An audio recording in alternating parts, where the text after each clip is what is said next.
A thick neck makes a man look masculine. Look closely at these pictures of men who have had trained their necks, photoshopped.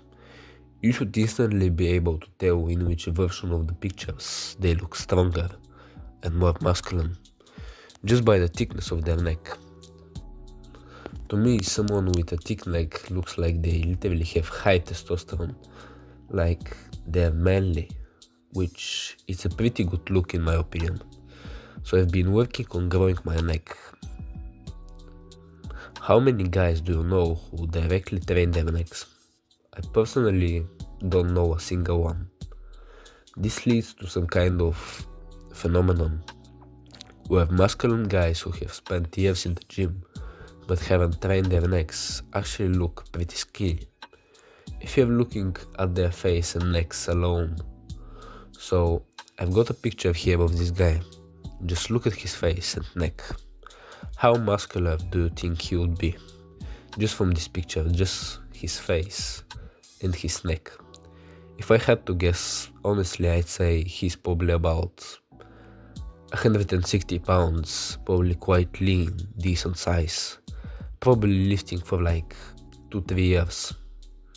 He's massive. It's like he's trained all of his body's muscles apart from his neck, and now it looks too small. I feel that if he had a thicker, more muscular neck, he would look better and more proportionate. And now here we got Mike Tyson.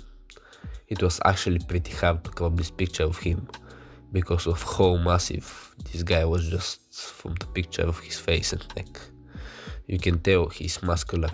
It's so obvious even though you can't even see his body. You know his body is gonna be muscular just because you can see his neck in this picture. So if you agree, a thicker muscular neck makes you look better, and that's your goal. How can we achieve it? Well, first we need to start training our necks. The easiest way to do this is just by using plates on a bench. I do some sets with the plates in my gym, hanging your neck off the bench and just essentially crunching the plate up with your forehead and train it with decent amount of sets. In terms of actual training, the whole point is progressive overload, making progress over time, slightly increasing the amount of reps or weights that you do. I've had periods of neck training consistently for months at a time, so I'd be a total weekly set volume of around 6 to 9. I'll be honest, it hasn't really gave me great improvements generally. If you go for hypertrophy, if you're trying to grow a muscle, you'd want to be pushing closer to 20. Obviously that starts getting an issue because the soreness of training your neck, it does get in the way, and it does get quite annoying, and I find neck training to be quite inconvenient in general.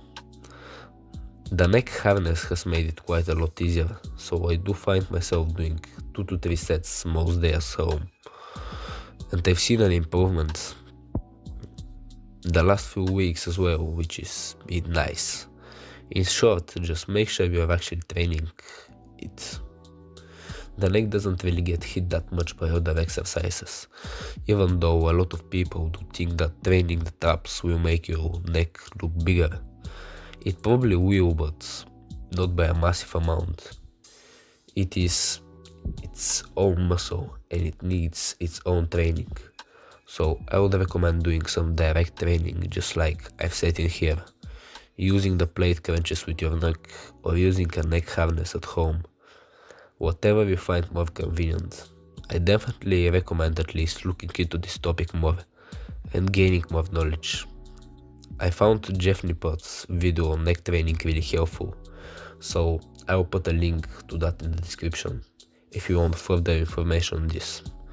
I just wanted to make this video quite short and concise.